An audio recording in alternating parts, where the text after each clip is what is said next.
Hello, I'm Panos Kotsathanasis, and this is ASEAN Movie Pulse interviews. Today I'm here with Prashanth and Anand, director and actor and producer of Stranded Pearl. How are you guys?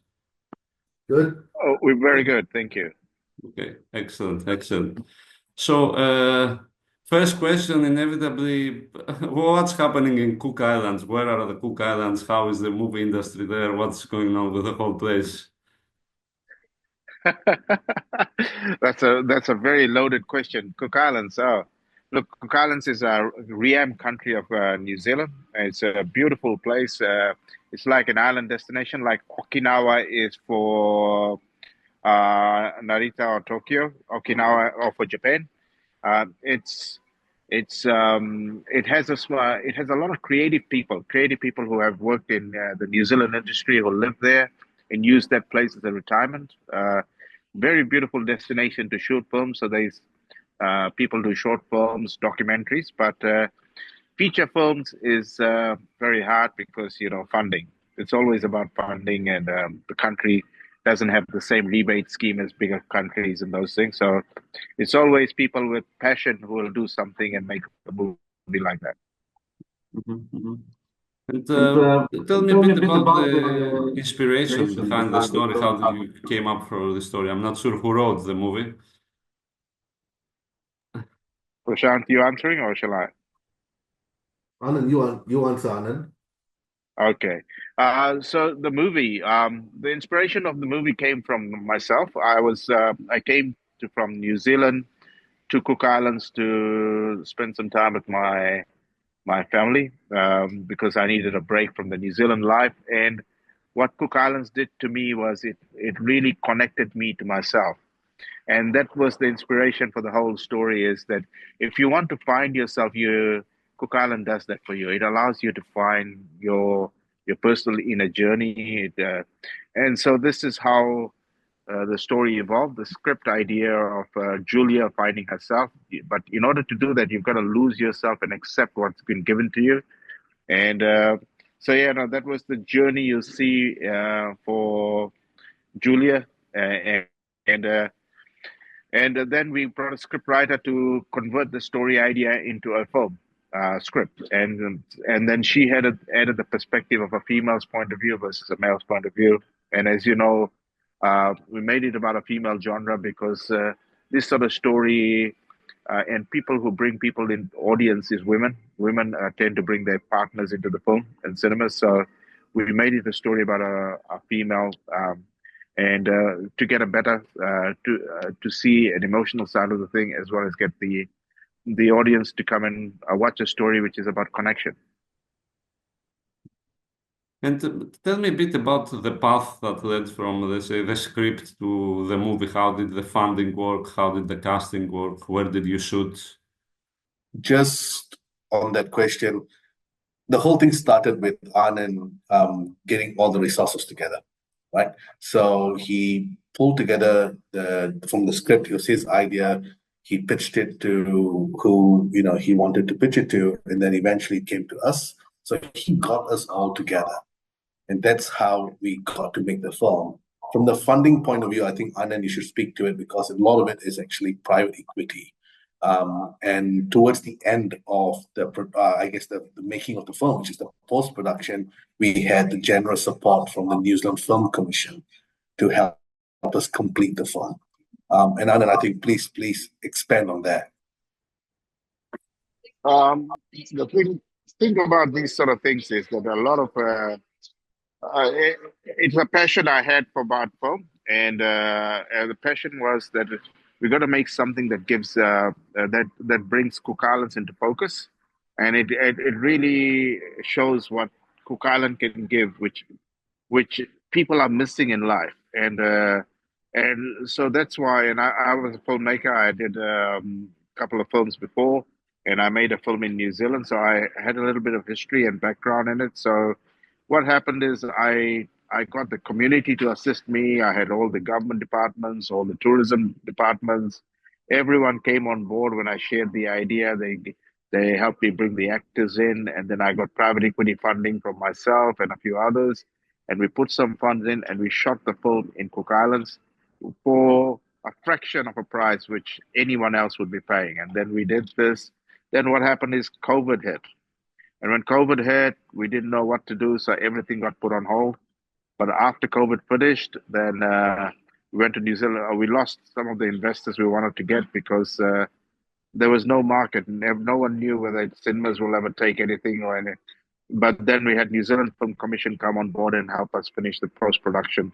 And now we've got the film where it is, and it's gone through a journey where it was released in New Zealand cinemas, Fiji cinemas, Cook Island cinemas, and it's now got a distribution for in-flights in Hawaiian Airlines, Air Tahiti Nui, Fiji Airways. It's got a cruise, a ship cruise, and we just recently signed a North American distributor to do streaming. So, okay, and tell me a bit, the decision, Anand, for you to also act in there, was it like a funding issue or something else, a creative decision, let's say? So it's a funny thing because I am a New Zealand actor. So I did a film called Curry Munchers, and then I did another film. But then at a point in time, my family said, "Look, you have to decide whether you want to act or you don't want to act." And so if you want the family, you got to stop this. So that's when I decided to come to Cook Islands for a couple of year break so that I could actually give time to my family. So 5 years later, I had a small mishap. I had a little bit of a minor heart attack. Then my wife realized that the most important thing in a person is to follow his dream. So she then said, "Hey, you can do what you want." So in the meantime, I was working on the script idea for Cook Islands, and so that's how it began. So acting is my passion. I've studied acting for 8 years. So producing is just a byproduct. So yes, so my role was created specifically so that I could provide the acting role. That I produced it to make sure that we could just make it for that price budget. Mhm. And one of the concepts of the film is about development in the Cook Islands, like companies come and building things and destroying the nature. Can you tell me a bit about this aspect? Is it happening in reality? So when we initially wrote the script, it was about the minerals and seabed and how environmental impacts are impacting the nation, the country. Plastics is something which we, since we've done the film, Cook Islands has banned plastic bottles. So now they're trying to get more of the environmental stuff, environmentally friendly items. So yes, the island is tourism based. So when tourism comes, they use different sorts of what you'd call sunblocks and these things, and it does harm the environment. So that's always a paramount issue in the small islands, and so it was good to bring that up because that is something that people grapple with: economic development versus the purity of the environment. So we were dealing with that issue and understanding that if one of the good things about Cook Islands it's that they encourage people to the local people to evolve and grow and create their own economic developments, and this was an example of why you don't get foreign investors. It's very easy to do that, to do a major project and take your ability to manage your environment. So it is an issue, but it's not that much of an issue that it could be as in another couple of more Pacific islands where the Chinese have got involved and the whole environment has changed. Yeah, Mhm. I'm not And trying to be geopolitical. okay. Yeah. Okay, and now I have to ask, okay, since you are an actor, but also the producer, and Prashanth is the director, so how did your collaboration work? Who was the boss during shooting, let's say? Who gave orders to whom? I don't know. Prashanth, want to answer that? Yeah. The boss is always the producer. The boss is always the producer.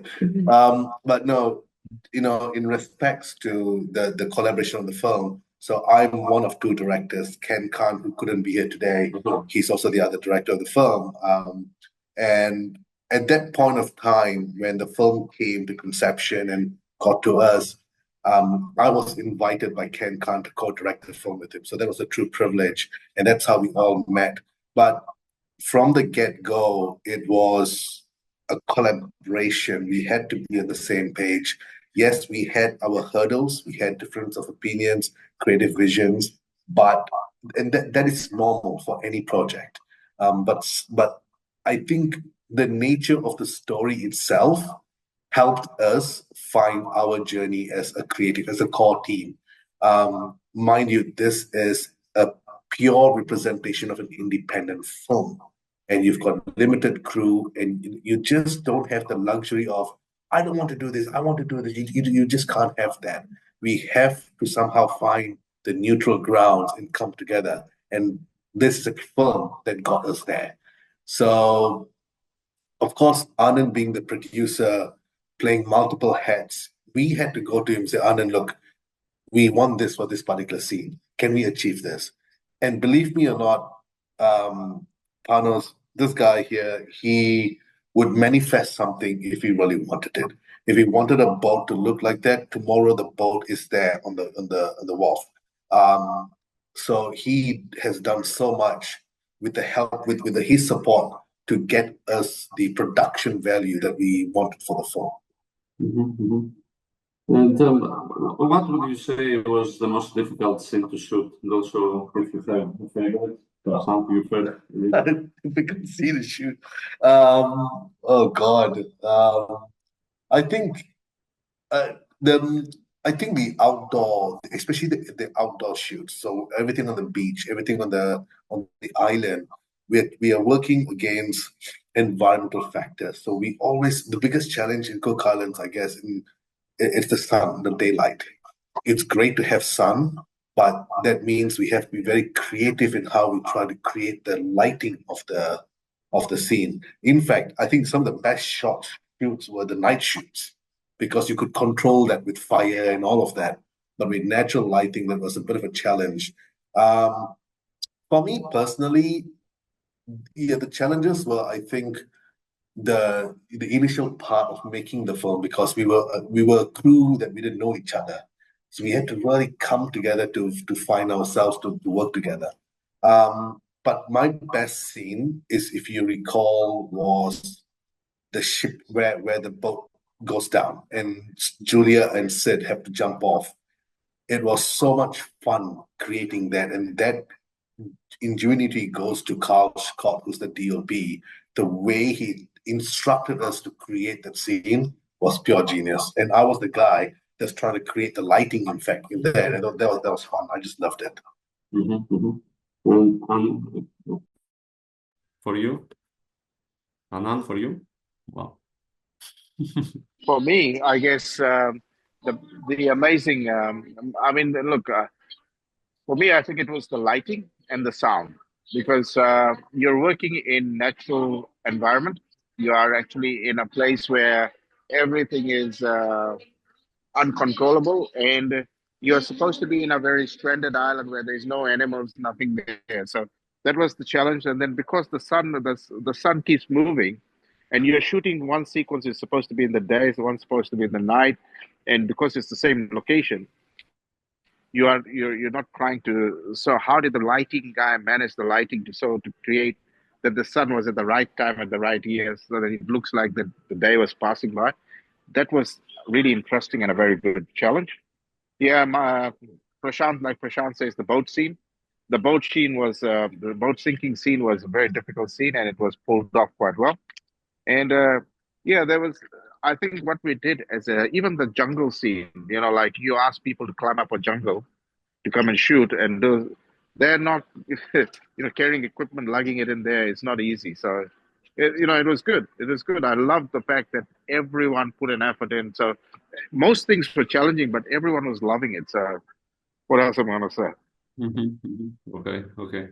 And you mentioned streaming, but are there any plans for distribution for the film? Yes, so we wanted to bring it to Japan to see what the Japanese audience feels about a film because we want to release it in Asia. So that's what we are looking at. So we are trying to figure out if there's an Asian market for it. But in terms of streaming, we got in-flights. We've got about three international airlines have taken it on in-flights. We're in discussion, which is Air Tahiti Nui, Hawaiian Airlines, and Fiji Airways. We're in discussion with other airlines. We're also in discussion with, so we have a contract with a cruise liner, which is taking it for 5 years. It's Windstar Cruises, and they will play it in their boats, which will be great for Cook Island as a destination. People looking at our sea will want to come back and say, "Oh, this is great. We want to be part of this, and we want to visit that place." We're looking at festivals, so we want to do the festival scenario. Discussion with Netflix, with as many. We're looking at all the opportunities we can get. If you know anyone, let us know. We're very keen to look at the Asia side. Okay, okay. And are you optimistic about breaking even or the budget? I mean, or It's a challenge, but look, I think in streaming we can. We just need to be very smart about our marketing. I think we can break even, but we really need to build it up for the streaming market because nowadays people want to where you're going to make money is if people watch it more streaming. That's where you'll start seeing the returns. And Amazon Prime, Netflix, Tubi TV, all these things are media streams. So I think if we do it right, we will break even, maybe make something out of it, but we just have to be careful. We understand the marketing aspect of it. okay, okay. And I guess last question, future projects, what are you working on after this? Are there any things in the future? So I'll answer this first, and then Prashant can do his version. So we are, so in terms of my future projects, I've got two. I've created a really good film to be shot in the Fiji Islands. It's a thriller. It's a suspense. It's a supernatural concept. It's sort of like a M. Night Shyamalan concept. So that's one feature film which I had a really big director working on it, but he passed away. So I've just got to change the director at the moment. Then there's a TV series in Cook Islands, which I've got. Is a 6-part TV series, which is I don't know whether you've seen something like Death in Paradise. Mm-hmm. You know the TV series Death in Paradise. It's a very similar genre. It's about a journalist coming in there, and then you experience different things that have happened in Cook Islands. You tell story in the different islands, and follow a tour of the thing of a murder mystery that's going on. So exciting. Those are the two things we are looking at the moment. So that's from my side. I think Prashant, you can give your thoughts on what you're working on. Yeah, similarly with like Anand, filmmakers, we have to have a slate of work. So I was hoping to came prepared here with different pitch ideas and all of that. So there are a few projects that we are developing right now, and I want to just special mention to the festival. The festival has inspired me to create two projects, or one in particular that actually encompasses the beautiful culture between the Pacific, Japan, and also from my heritage, being a Malaysian-born Indian or from South Indian heritage. So, and I'm hoping I've met some people. We're hoping to get that across and start developing this because I think it's a nice, it'll be a very nice story to tell. Yeah, so there are projects in the making, and now the challenging part, I guess, is finding the right team and getting the green tick to say you're going to start filming very soon. Okay. Great. I guess good luck with everything. Thank you. Thank you very much for this opportunity. And Good, good. All right. Thank you very much. See you again soon, hopefully. Okay. Safe flight, Anand. Bye.